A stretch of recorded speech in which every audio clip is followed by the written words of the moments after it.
সাহাবারা যখন ওই গুহার ভিতরে ঢুকতেছেন, তারা ভয়ে আতঙ্কিত হয়ে বেরিয়ে আসে। আচ্ছা, এ কথা আল্লাহ পাক নবীকে বলতেছে, হে নবী, তুমিও যদি ওখানে গুহার ভিতরে ঢুকতে, তোমার ভয়ে পিছন দিকে চলে আসতে। তারা যখন ঘুমাইছে, তাদের চোখটা ছিল খোলা, চোখ ছিল খোলা, আর অন্তরটা কি ঘুমে গেছে। তারা কতক্ষণ ঘুমাইছে তারা কেউ বলতে পারতেছে না। আল্লাহ তাআলা পরবর্তীতে কোরআনের মধ্যে বলে দিয়েছেন যে তারা 309 বছর ঘুমিয়েছিলেন। বলে সুবহানাল্লাহ। তাহলে পাহাড়ের মধ্যে ঢুকলেন, আর কিছুক্ষণ পর ঘুমার পর তারা বের হলেন। এই সময়ের মধ্যে আল্লাহ 309 বছর কাটিয়ে দিলেন। অবশ্য তারাও কিন্তু জানে না যে আমরা কতক্ষণ ঘুমাইছিলাম। এখন এই কথাটা আল্লাহ নবী তাদেরকে বলেন। এখন ওই 7 জন যুবকের, এখন তারা বলতেছে যে তারা সেখানে কয়জন ছিল এই বাইরের লোকেরা? 3 জন না 4 জন, 5 জন না 6 জন? যদি 3 জন হয় তাহলে চতুর্থ হচ্ছে কুকুর, যদি চতুর্থ জন হয় তাহলে পঞ্চম হচ্ছে কুকুর। এই কথা কোরআনে আমরা তুলে ধরছে কথাগুলো। তারা আলোচনা করতেছে যে ওই গুহার ভিতরে কতজন যুবক ছিল। তারা কেউ এটা অনুমান করে আল্লাহ বলে দিলেন যে তাদের সংখ্যা ছিল 7 জন, আর তাদের অষ্টম ছিল একজন কুকুর। বলেন সুবহানাল্লাহ। তাহলে এই ঘটনা ঘটেছিল আজ থেকে ধরে আমাদের নবী 1450 বছর আগে এসেছেন। তার আগে 500 বছর পর, 500 কি 600 বছর পর আসছিল ঈসা আলাইহিস সালাম। তারও 300 বছর আগে এই ঘটনা ঘটেছিল। তাহলে অতীতের ঘটনা কে জানে? কে জানে? স্বয়ং আল্লাহ তাআলা। এই ঘটনাটা প্রায় কি 2000 বছর আগেকার ঘটনা। আল্লাহ পাক নবীকে জানিয়ে দিলেন। আর ইহুদিদের এটা প্রশ্ন ছিল যে ওই যুবকদের সম্পর্কে নবী কি জানেন? আল্লাহর পক্ষ থেকে তার সাহায্য এসেছিল, তখন নবী কি করে এই উত্তরগুলো দিলেন। কি দিলেন? আল্লাহ পাক বলেন, আমি তাদের অন্তরকে দীর্ঘ ধারণ করে দিয়েছিলাম। তারা যখন ঘুমাইতো তাদের চোখটাকে আমি খুলিয়ে রাখছিলাম। তারা 1 বছর পর পর পিঠ উল্টাতো। এ কথা আপনি কোরআনে আছে। তারা আমরা যখন ঘুমিয়ে যখন যাই বিছানায়, আমরা কিছুক্ষণ পর পর আপনার পিঠটাকে আরেকদিকে করে লেগে না, মানে পিঠ লেগে গেছে আরেকদিকে হয়। তারাও কি 1 বছর পর পর তাদের পিঠ উল্টাতো। সূর্যের আলো তাদের গুহায় কেন যেত, আর তারা একেবারে কি পিঠটা যাতে মাটির সাথে না লেগে থাকে একসাথে, তাহলে কি পিঠ হাতে মাটি খেয়ে যেতে পারে। এখন এই যে প্রশ্ন, আল্লাহ পাক তাকে ঘুমের মধ্যে রাখছিলেন 309 বছর। এই কথাটি আল্লাহ পাক কোরআনের মাধ্যমে এখন জানিয়ে দিচ্ছেন কি? ওয়াল আরদি লান নাদউ মিন দুনিহি ইলাহান ইলাহান قد كل إذا شتا هؤلاء قوم اتخذوا। আমাদের মালিক তো হচ্ছেন তিনি, যিনি আসমান ও জমিনের মালিক। এই যুবকেরা এই আলোচনা করতেছিলেন। এখন এই যে যুবক, এখন এই যে যুবকদের সম্পর্কে এখন নাম কি, এটাও কি তাফসীরে আছে। একজনের নাম হলো কি মাত আল মিনা, দ্বিতীয় ধরনের নাম মাসসিমা, তৃতীয় ধরনের নাম লনিনা। এটা কিন্তু সেই যুগের নাম। আরেকজনের নাম তাকলিফা, মনতুনিসা, কাইনাতুনিস, বিরুনিস। আর তাদের কুকুরটার নাম ছিল কি বেতনিক। তাহলে কুকুরের নাম আল্লাহ তাআলা কোরআনে তুলে ধরেছেন। এখন এটা ছিল কি তাদের 1 নম্বর প্রশ্নের জবাব। তাহলে তারা কয়দিন ঘুমাচ্ছিল তারা নিজেরাই অনুমান করতে পারতেছে না। আর আল্লাহ কি করলেন? তাদেরকে জানিয়ে দিলেন যে তারা 309 বছর ওখানে কি ঘুমাচ্ছিল। বলেন সুবহানাল্লাহ। তাহলে এক ঘুমের ভিতর তাদের 309 বছর অতিবাহিত হলো। এখন 2 নম্বর প্রশ্ন কি ছিল? যে কোন ব্যক্তি সারা দুনিয়া ঘুরে আসছে? সূর্য যেখানে অস্তমিত যায়, সূর্য যেখানে ডুবে যায়, উদিত হয়, এই 2 প্রান্তে কে গেছেন। আল্লাহ কি করলেন? কোরআনের মাধ্যমে এটা জানিয়ে দিলেন। এটা 83 নং আয়াতে কথা আল্লাহ তাআলা তুলে ধরেছেন। সেই লোকটার নাম হচ্ছে কি যুলকারনাইন। বলে সুবহানাল্লাহ। কি নাম? যুলকারনাইন। 3 নম্বর উত্তর দিলেন রূহ সম্পর্কে। এই রূহ সম্পর্কে আল্লাহ তাআলা কোরআনে কিছু কথা তুলে ধরেছেন। ওয়ায়াসআলুনাকা আনির রূহি কুলির রূহি মিন রাব্বিহিম ওয়ায়াসআলুনাকা আনির রূহি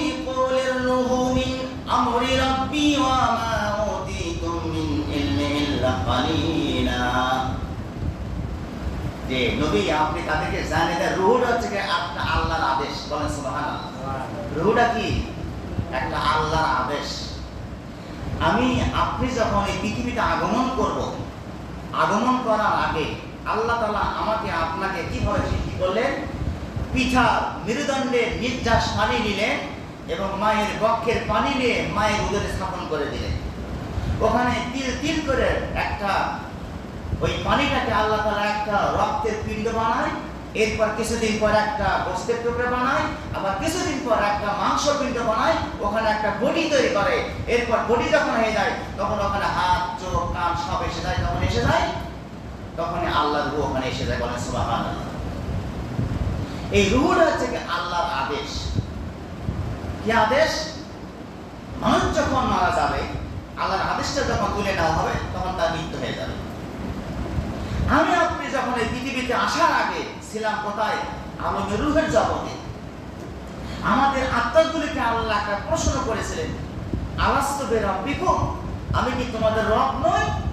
তখন কিন্তু আমি আপনি আমাদের রূহগুলো আল্লাহ জবান খুলে দিয়েছিলেন।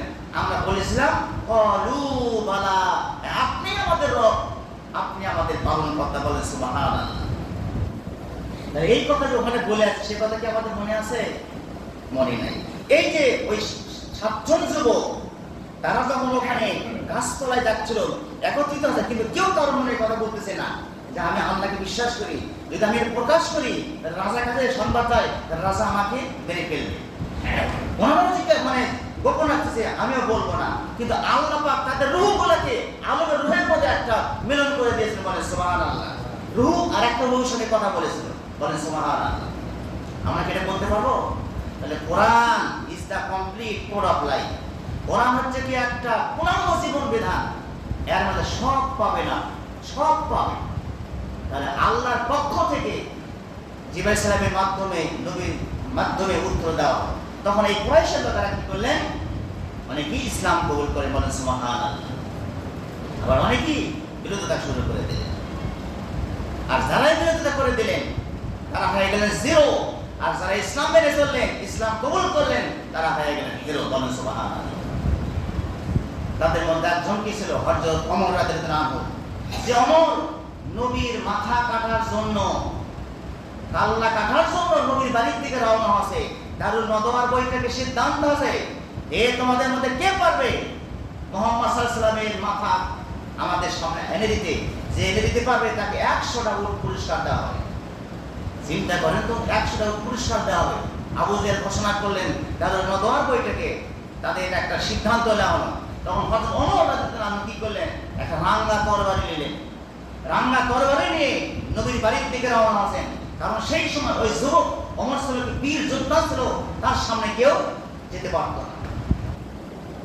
ওমর যখন নবীর মাথা কাটার জন্য নবীর বাড়ির দিকে যখন রওনা হচ্ছিলেন, এদিকে আল্লাহ নবী আল্লাহর কাছে ফরিয়াদ করতেছেন, আল্লাহ, আয় আল্লাহ তাআলা, হয় হযরত আবু বকরকে ইসলামের জন্য কবুল করো, হয় আল্লাহ তুমি ওমরকে ইসলামের জন্য কবুল করো, না হয় আবু জেহেলকে তুমি ইসলামের জন্য কবুল করো। আল্লাহ তাআলা আবু জেহেলকে গ্রহণ করলেন, ওমরকে গ্রহণ করলেন। সুবহানাল্লাহ। পথের মধ্যে আবু সাঈদ নামে এক লোকের সাথে দেখা হলো। বলতেছে, হে ওমর, তুমি এই রাঙ্গা তরবারি নিয়ে কোথায় যাইতেছো? সে ওমর বলতেছেন, আমি মুহাম্মদ নবীর মাথা নেওয়ার জন্য, তার কাল্লা কাটার জন্য আমি তার বাড়ির দিকে রওনা হচ্ছি। ওমরকে বলল, ওমর একটু দাঁড়াও, আগে তোমার বাড়ির খবর নাও। ওমর বলতেছে, আমার বাড়ির খবর কি হয়েছে বলো? বলে, শোনো, তোমার আপন ভগ্নিপতি, তোমার আপন বোন ইসলাম কবুল করে তারা মুসলমান হয়ে গেছে। এই কথা শোনার সঙ্গে সঙ্গে ওমর আরো এগিয়ে গেলেন, আরো জ্বলে উঠলেন। নবীর বাড়ির দিকে না যেয়ে তিনি তার বোনের বাড়ির দিকে চলে গেলেন। ওমরের বোন তার ঘরের ভিতর সূরা তোহা পড়তেছিল। ওমরের পায়ের ধ্বনি যখন দেখতে পেলেন, শুনতে পারে ওই যে ওমর আসতেছে, সঙ্গে সঙ্গে পৃষ্ঠাটা তিনি লুকিয়ে রাখলেন। কোনো কথা নাই, বার্তা নেই। বাড়ির ভেতর ঢুকে তার আপন ভগ্নিপতিকে তিনি মারতে শুরু করলেন।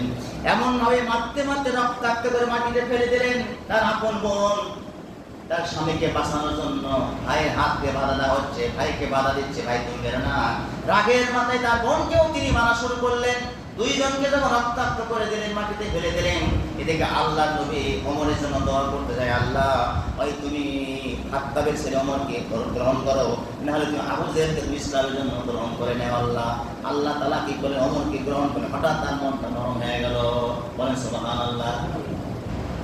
এরপর ওমর বলতেছেন, এ আমার বোন, তুমি আমি বাড়িতে আসার আগে তুমি যেন কি করতেছিলে ওটা আমাকে একটু দেখাও, ওটা আমি একটু দেখতে চাই। তখন তার বলছে, না তুমি না পাক, তোমাকে ওটা কষ্ট করা যাবে না, ওটা কোরআনের একটা আয়াতের একটা অংশ। তখন বলতেছে, না আমি আর এই অবস্থায় থাকতে চাই না, চলো চলো আমাকে জলদি করে নবীর দরবারে নিয়ে চলো, আমি ইসলাম কবুল করে মুসলমান হতে চাই। বলেন সুবহানাল্লাহ। এরপর তাদের ভগ্নিপতি তার বোন সহ নবীর বাড়ির দিকে রওনা হচ্ছেন। রওনা যখন হয়ে গেছেন, হযরত আলী রাদিয়াল্লাহু তাআলা আনহু সহ সাহাবীদেরকে নিয়ে যখন নবীজি আলোচনা করতেছিলেন, তারা দূর থেকে দেখতে পেল, হে আল্লাহর নবী, ওই যে ওমর তরবারি নিয়ে আমাদের দিকে আসতেছে, আপনার উপর আঘাত করতে পারে, আপনাকে মেরে ফেলতে পারে। আমরাও কিন্তু তাদেরকে ছাড়বো না, আমরাও কিন্তু রেডি হব আপনাকে প্রোটেকশন দেওয়ার জন্য, আমরা তার সাথে মোকাবেলা করবো। হে আল্লাহর নবী, আপনি কোনো চিন্তা করেন না, ভয় করেন না। আল্লাহ নবী সান্ত্বনা দিয়ে বলছেন, হে আলী, একটু শান্ত হও। ওমরকে আগে যে অবস্থায় দেখা যাচ্ছিল, তার চেহারার মধ্যে কিন্তু অন্য একটা চেহারা এসে গেছে, তাকে এখানে আসতে দাও, কোনো ভয় নাই আমাদের। এরপর ওমর যখন নবীর দরবারে আসলো, আসে তরবারিটা নবীর কাছে ফেলে দিলেন এবং ঘোষণা করলেন, আশহাদু আল্লা ইলাহা ইল্লাল্লাহু ওয়াহদাহু লা শারীকা লাহু ওয়া আশহাদু আন্না মুহাম্মাদান আবদুহু ওয়া রাসূলুহু। আমি সাক্ষ্য দিচ্ছি আল্লাহ ছাড়া কোনো উপাস্য নাই, আল্লাহ ছাড়া কোনো মাবুদ নাই। আমি আরো সাক্ষ্য দিচ্ছি মুহাম্মদ সাল্লাল্লাহু আলাইহি সাল্লাম আল্লাহর বান্দা ও রাসূল।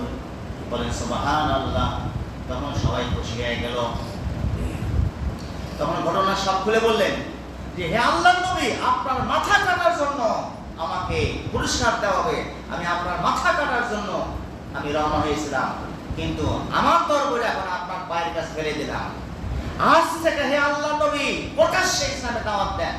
যে ব্যক্তি আপনাকে বাধা দেবে, আপনার সামনে কোনো কষ্ট দেবে, সে কল্লা নিয়ে বাসায় ফেরত যেতে পারবে না। এদিকে আবু জেহেল দারুল নদওয়ার বৈঠকে বসে আছে যে ওমর তো গেছে মাথা কাটার জন্য, সে অবশ্যই এখানে মাথা নিয়ে আসবে।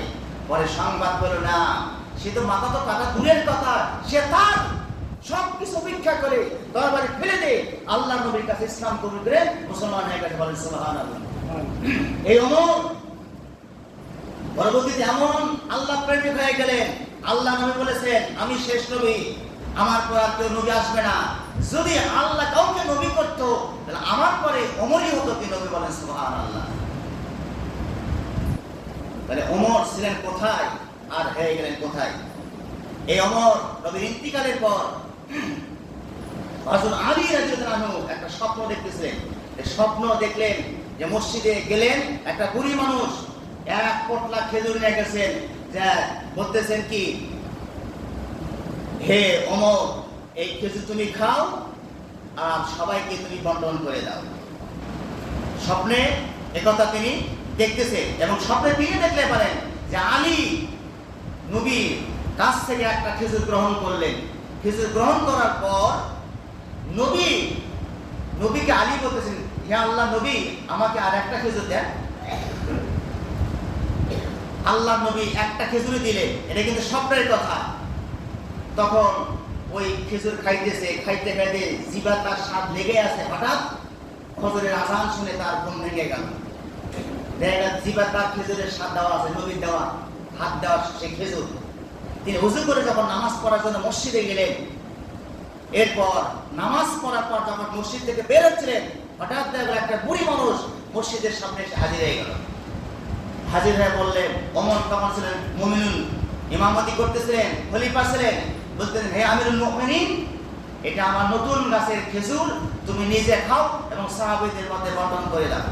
তখন ওই বুড়ির কাছ থেকে খেজুরের পটকাটা নিলেন, নেওয়ার পর আলীকে প্রথমে একটা খেজুর দিলেন। দেওয়ার পর আলী ওই খেজুর খাচ্ছে। তখন আলী চিন্তা করলেন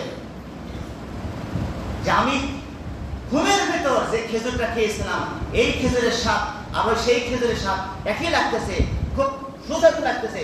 আলী বলতেছে, হে ওমর, আমাকে তুমি আর একটা খেজুর দাও, এই খেজুরের খুব আমি স্বাদ পাইতেছি। তখন ওমর বলতেছেন, এ আলী, আল্লাহ নবী যে তোমাকে দুটা খেজুর দিত, আমিও তোমাকে দুটা খেজুর দিতাম, কারণ তিনি তোমাকে দিয়েছে একটা বেশি আর আমি দিব না। আলী তো অবাক হয়ে গেলেন যে হে ওমর, আমি তো দেখেছি স্বপ্ন, তুমি কি স্বপ্ন তোমরা দেখেছো কিনা? তখন ওমর বলতেছে না, আমি স্বপ্ন দেখিনি। ওমর আলী বলতেছে যে স্বপ্ন যদি না দেখো তাহলে আল্লাহ কি তোমার গায়েব থেকে জানা দিয়েছে যে আলী স্বপ্নে একটা খেজুর আমার নবী তাকে দান করেছে? বলছে না, আমি স্বপ্নেও দেখি নাই, আমাকে গায়েব থেকেও জানানো হয়নি। আলী বলতে তুমি তাহলে কিভাবে বললা আল্লাহ নবী আমাকে স্বপ্নের মতো একটা খেজুর দিয়েছেন? তখন ওমর বলতেছেন, হে আলী শোনো, আল্লাহর কোনো বান্দা যখন আল্লাহ প্রেমিক হয়ে যায়, আল্লাহ হয়ে যায়, তখন আল্লাহ তাকে দুনিয়ার সবকিছু তাকে দেখার তৌফিক দান করেন। বলে সুবহানাল্লাহ। কোথায় কি হচ্ছে সেখান থেকে দেখতে পাচ্ছে। একদিন মিহরাবে মিম্বরে বসে খুতবা দিচ্ছিলেন, 15 মাইল দূরে সাহাবীরা যুদ্ধ করতেছিলেন। 15 মাইল দূরে কিছু কাফের নেতারা তাদের আক্রমণ করবে। আল্লাহ এখান থেকে ওমর তাদেরকে সাবধান করে দিলেন, হে সাহাবীরা, পাহাড়ের পাদদেশে কিছু শত্রু অপেক্ষা করতেছে, তাদের কাছে তোমরা সাবধান হয়ে যাও। বলে সুবহানাল্লাহ। তাহলে এখান থেকে তুমি দেখতে দাও, অন্তর দেখতে পারে। নবী হযরত ইব্রাহিম আলাইহিস সালামের সময় তার স্ত্রীকে যখন অ্যাটাক করা হলো, হাইজ্যাক করা হলো, নমরুদ যখন নিয়ে গেল, তার মনের বাসনা পূরণ করার কারণ শেষ হলো নারী পিপাসু নমরুদ, তাকে যখন অন্তরে মনে নিয়ে গেল। আর এই নমরুদ যখন তার নবীর স্ত্রীর কাছে যখন গমন করলেন, ওদিকে আল্লাহর নবী হযরত ইব্রাহিম সাল্লামকে তার অন্তর খুলে দিলেন যে আমার স্ত্রীকে কোথায় নিয়ে যাচ্ছে, তার সাথে নমরুদ কিরকম ব্যবহার করতেছে, আল্লাহ তার অন্তর খুলে দিলেন যাতে তার মধ্যে কি কোনো প্রশ্নবিদ্ধ না হয়, তার মনে কোনো খটকা না আসে। নমরুদ যখন কি করলেন, যখন হাজেরার কাছে গেলেন, আল্লাহ সাহায্য চাইলেন, আর তিনি প্যারালাইসিস হয়ে ওখানে পড়ে গেলেন। তিনি ভয় পেয়ে গেলেন, ক্ষমা চাইলেন হাজেরার কাছ থেকে, কারণ ঠিক ইব্রাহিম সালামের স্ত্রী, তার জন্য দোয়া করলেন, সে আবার সুস্থ হয়ে গেল। আবার পরের দিন কি করালো, তার মনের মধ্যে আবার খারাপ চিন্তা আসলো। সে করলো কি, তার ঘরে যখন ঢুকছিলেন আর ইব্রাহিম সালামের দৃশ্য দেখতেছেন অনেক দূর থেকে, তিনি কি প্যারালাইসিস হয়ে পড়ে গেলেন, দুর্বল হয়ে গেলেন। তখন বলছে না, তিনি সতীর সাথে মিলাবি, এনার কোনো ক্ষতি করা যাবে, তখন কি করো, তাকে ছেড়ে দেওয়া হলো। এই দৃশ্য ইব্রাহিম সাল্লাম দূর থেকে দেখতেন। বলেন সুবহানাল্লাহ।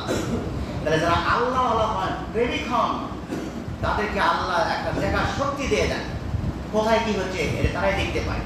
তাই আমরা এই আলোচনা থেকে আমরা এটাই শিক্ষা গ্রহণ করি যে সবকিছু খবর কে রাখেন?